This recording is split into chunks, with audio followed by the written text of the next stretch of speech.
Greetings, fellow action figure connoisseurs, and welcome to another episode of Digital Caveman Presents Surprise Thursday.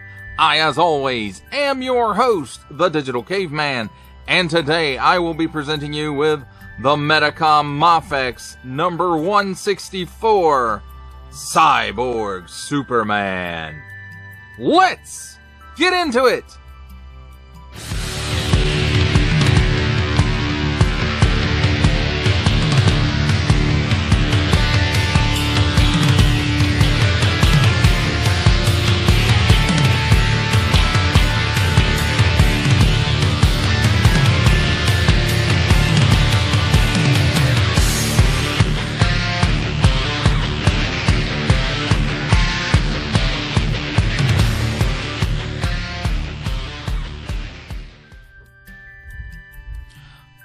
Let's start things off with a look at the packaging. And here on the top we have Superman. And a little bit of a window there on the front, I'm assuming to let some light in from the top. On the front, nice big window showcasing the majority of the figure and accessories. Superman, DC, Medicom toy, Mafex, Cyborg Superman, Return of Superman action figure. And then there's a nice product shot right there. On this side, Superman, and another nice product shot of the figure and the little Medicom official sticker that you have to scan with a special app to prove its authenticity. Superman, DC, again another nice product shot there. Cyborg Superman, Return of Superman action figure, Mafex No. 164. On the back, Superman, Cyborg Superman, Return of Superman action figure, DC print, WB print, small font legalese print, and then all kinds of product shots here showcasing lots and lots of stuff. So there's that one, there's those two, and all of these. DC, Return of Superman, Cyborg Superman, I can't read all that other stuff, I can't read that stuff. So, Medicom print, small font legalese, Mafex No. 164 print on the bottom, which I did forget. Warning! Don't stick things in your pie hole that do not belong there. Ages 15 and up, adult collectible, not a toy. And then some phone numbers, a barcode, small fine, legalese print. And I'm sure made in China print. Yes, there it is. And another Medicom hologram. That, my friends, does it for a look at the packaging. Let's take a look at the figure and the accessories. And let's start off with the accessories, and we'll start off with the 4 extra sets of hands. And as you can see, one is robotic and one is flesh. Nice molded details, especially on the robotic one. And nice paint apps. And it actually seems like it has a wash on it as well, whereas the flesh toned hand is just molded in this color. But you can see it's got some nice details in there. It's got some fingernails, got some lines on the hand. Very nice looking. And that pretty much holds true for all of the extra hand sets. Here's the like splayed out grasping type, and again everything I said about the previous set is true about this one. Nice paint apps. Looks like a little chip right there, maybe a little extra wash.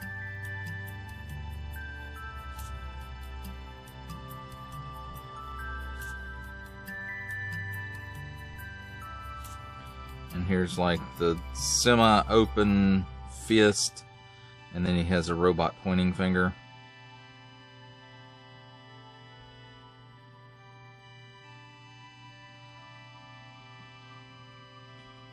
And then 2 not quite so splayed out hands, and again everything about the previous sets holds true to this one. The mold, the paint, the wash, the robot hand looks better. So very, very cool. Next up we have his gun, which his arm transforms into. You can see it's got a nice little port in there, and we'll get to that, how this hooks up, in just a minute.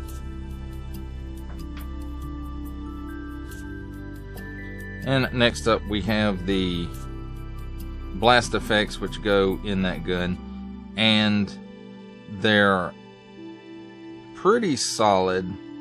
I would say these are a nice in-between from the soft blast effects that Hasbro gives you to the super hard effects that Valaverse gives you. So this is a nice in-between that has just a slight bit of flex to it, but not very much. And these points are sharp. So it looks like it's molded in a clear plastic. Or, no, I take that back. It's a translucent plastic, this color. And then it's got a little bit of spray on it down here at the end.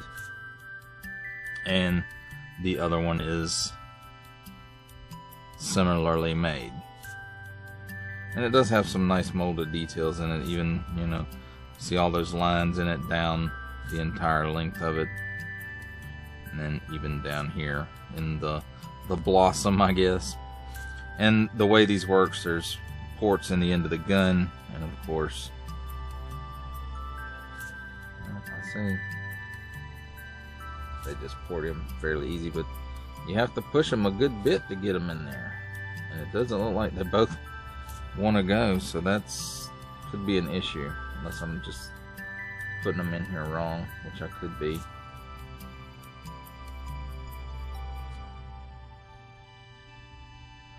So, okay, it looks like there is a specific way that they have to go in there, and there's a little blank space in this part where they meet together. So, there we have that. And of course, we have the Mafex stand. Here's the base. You've got 3 different ports on it to port things into. You have this hinged arm. It's got 1, 2, 3 hinges in it, so it's posable. And this hinges as well. Then you have just this straight post, and all of this is just made out of clear translucent plastic. And then you have 3 different clippy things. You have the completely circular one, and it opens and closes, and it also adjusts here as well. Then you have the more kind of standard claw, and it's not round, and then it's got a post here. And then I keep wanting to say this post in here every review, but it doesn't. So I don't know what's going on there. I thought it did, but it doesn't. So I guess it can post that way. No, not really. So anyway, there we go. You've got options for the stand. Now let's take a look at the figure himself, and wow, that's the main thing I have to say about this guy. Let's adjust the camera just a little bit.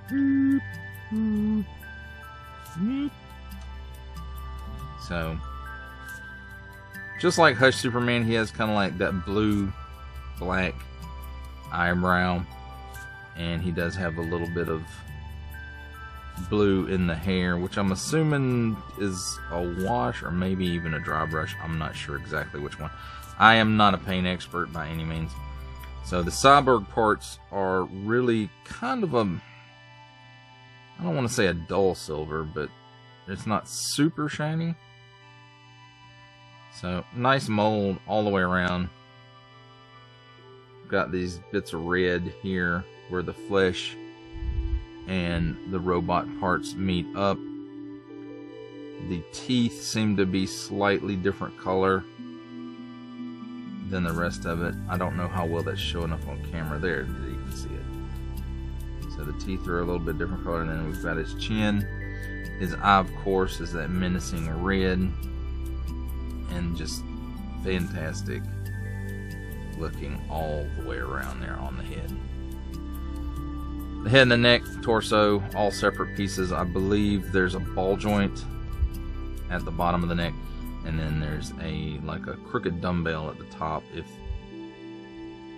this one holds true to the others that I've looked at. Now, as far as the sculpting goes, I mean, you got two different sculpts going on here. You got this half of the torso, which is all robotic, and you know, they didn't skimp. It's all the way on the back. It's got some wash in it where the hoses are, maybe even where these segments are joined up together as well. Nice big S Shield logo there in the appropriate colors, in my opinion. And then you can see where this pectoral piece is a separate piece glued on. That's how they hold the cape in place. And the robot parts here on the lower torso as well, with the wash, the wires, and just the sculpt. And I think they did just as equal a great job on the fleshy sides as well. Now with the paint apps right here where the two join up, there's a little bit of paint slop going on right here, but you know, from a distance it's not really that noticeable. Proper color for the belt as compared to the Hush Superman, which has a much paler yellow for the belt. So very, very good job on that color. The arm here, the hand, matches up everything I said about the other one, same as this one. And these are both like the solid fists. Nice red for the trunks, the S, the yellow for the S as well. Nice red for the cape, and a very nice feeling fabric, although this feels different than the fabric they used on Hush Superman. So if you already have Hush Superman, you get this one, don't expect it to be the same. Nice sculpted detail on the legs, and here we have these Cyborg implant parts, and then of course this one is flesh on the upper part, and then from about the mid-thigh down it's all robot. And again, nice sculpted detail, nice wash, nice paint. I mean, it's just fantastic looking, and no skimping on here. And we do have the S Shield all in yellow here on the back of the cape as well. And speaking of the cape, let's go ahead and talk about the soft goods. So this one is a little bit different than the Hush Superman's cape. It has some extra bits back here to make it kind of stand up, because in the early 90s when this came out, that was the thing that they wanted. You know, the cape kind of, it didn't lay flat on his shoulders, it kind of stood up a little bit. So you do have options for that, so that's really good. And then posable wire down the sides of the cape, and also along the bottom of the cape, which, if I remember correctly, Hush Superman did not have wire at the bottom of his cape. So I think that's a big missed opportunity there, because when I can understand in some cases why they don't do it, but in most cases they should do it, because it really does add extra posability and depth to these soft goods, in my opinion, of course. So, alright, there's all that out of the way. Let's talk about his articulation. I already talked about what's in the neck, so he can look up that high. And if you need him to do more, you can pop the head off, and if it's that crooked or that angled dumbbell in here, you can spin it around backwards so that you get a little more angle back this way if you need it. He can look down that far. He's got chicken neck, he's got waggle, it's in the head and the neck. Ooh, watch that neck, it wants to spin around with the head. So he can do a full exorcist. Of course he can, because he's a bad guy. But again, watch that neck, because it wants to go its own way, so to speak. So there, I got to straighten back up. Now at the shoulders, he's got some butterfly. It goes back that far. It goes forward that far. So really good range of motion in that butterfly. And as you can see, it's on a ball joint here. And I may have to adjust this piece a little bit to kind of hide that, because it's not doing real well. So I think this might be turned a funky way or something. So at the shoulder, he can also do a full 360-degree rotation, and he can raise his arm up past 90 degrees. That's really good. Cut here at the upper bicep for a full 360-degree rotation. Double hinged pinless knee. I don't know why I said that. Double hinged pinless elbow. I need to take an anatomy class or something. So it gives you that much bend.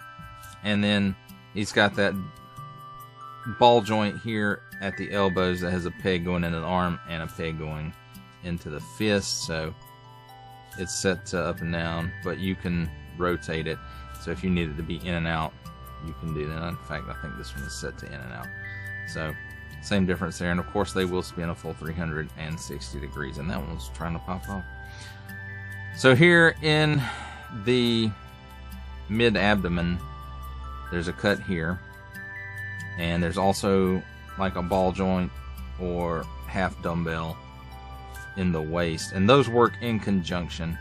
So he can lean and lean back this far and lean forward this far. So really, really fabulous range of motion.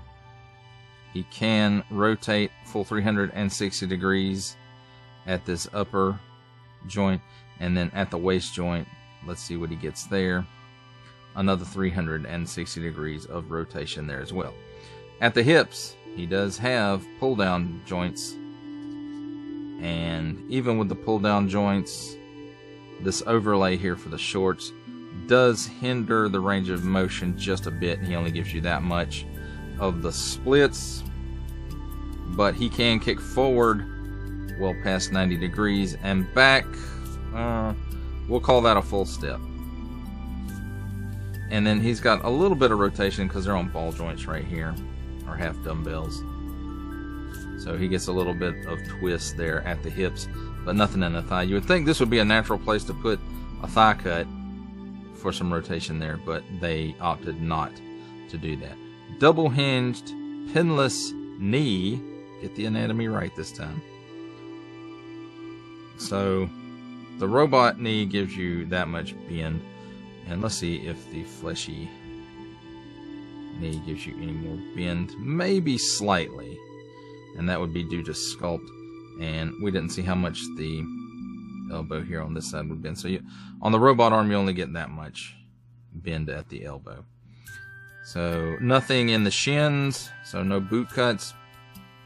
And then finally at the ankles, we have those same type of ball joints that are in the wrists. And they tilt down that far and up that far. We'll look at the fleshy foot too. It actually tilts down that far and up that far. So practically the same. Then it does have a forward facing pin for rocker on both feet. And the robot rotates out just a little bit more than the non-robotic foot. And then he has toe tilt on both feet, and they tilt up that far. Now, as far as changing out the arm for the cannon piece, I suggest you be gentle with this, but it does, the whole forearm piece pulls off. It has a little port in it just like the gun piece, and you can see the post right here that leads directly into the elbow joint. And then, yes, this is the way it goes with the big hose here on the inside. I didn't think it went that way, but it does. I looked at the box. And then again, very gently fix that gun arm onto the post. And there you have it, my friends. So let's gently see if we can get this back off. And we'll pop the other arm back on. The regular arm, so to speak. And let's see, do I have this cape fluffed up enough there? Probably not. We'll get to it. I'll have to pose that better anyway.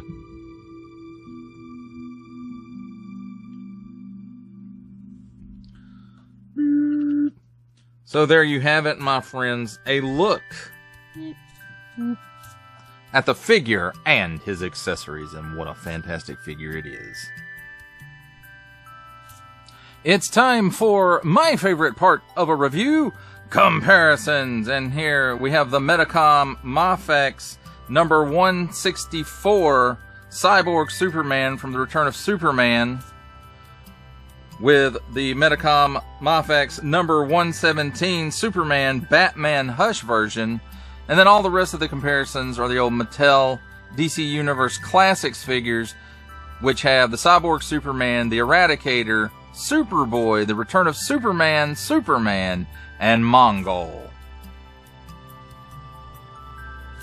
For our final set of comparisons, here we have the Medicom Mafex number 164 Cyborg Superman Return of Superman version, with making his cameo appearance from the Marvel Legends series, Stan the Man Lee from G.I. Joe Classified series, the Hasbro Pulse exclusive Regal variant Cobra Commander, from Star Wars The Black series, the Archive Edition 501st Legion Clone Trooper, and for a 7-inch scale comparison from the Masters of the Universe Masterverse line, the 40th Anniversary He-Man.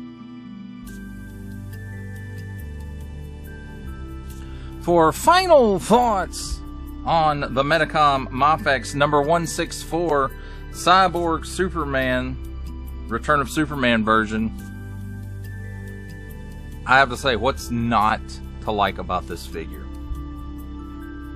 It's accurate to the source material. It looks fantastic. The paints on it are incredible.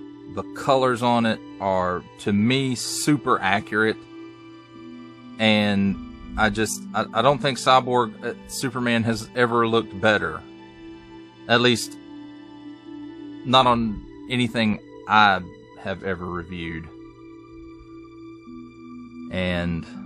But of course, you know, the only other Cyborg Supermans that I have are the DC Universe Classics from Mattel. I have the regular Cyborg Superman version and the Sinestro Core version of Cyborg Superman. But, you know, guys, Hank Henshaw has never, to me, looked as good as he does here. Now, one of the things that I like about the soft goods, they did include like a wire at the bottom of the cape in this one, and it's a mixed blessing. Sometimes, you know, when you have the cape all out flowing, it works really, really well. But then when you're trying to collapse the cape down to like he's just standing there or what have you, it doesn't work as well in that case. So you have to be a little creative with it. Now, another thing about the cape and the wires in the cape is it has some extra wiring up in the shoulder area, so you can give it that poofed up look that at the time in the comics, that's how they portrayed Superman's cape, is it like kind of stood up there at the shoulders before going back down behind him. And so I think that was a really good addition to this figure. Now, I think Mafex missed an opportunity here to put a thigh swivel in, at least on one leg of this figure. But the way that, if the legs are put together the same way the arms are, it wouldn't have worked anyway. But, you know, that cut there on the left leg where it's like fleshy at the top and then the rest of it is all robot, you know, that would have been a good place for a hidden thigh swivel, but they opted not to go that route, and that's fine too. In the long run, I don't think it would have made that much difference in poses that you would do with this figure. So, just I have nothing but good feelings for this figure. It's just incredible, and it takes me right back into the early 90s when I was reading Superman and the you know, Doomsday and the death of Superman, and then the reign of the Superman. Oh my lord. Everybody was going crazy for Superman. And you had my two front runners that I wanted to be the real Superman, but ended up none of them being the real Superman. Was, of course, I'm sorry, spoiler if you haven't read a 30-year-old book. But, you know, Cyborg Superman turns out to be Hank Henshaw, and Superboy ends up being a clone of Superman and Lex Luthor, and Steel is just he's basically Iron Man with a big S on it. Of course, he never claimed to be Superman, and I don't think anybody ever believed that Superboy was Superman. But my other front runner for Superman was Eradicator, and I thought he just looked cool. Especially, I love like his cape comes out of the S shield and then up and over.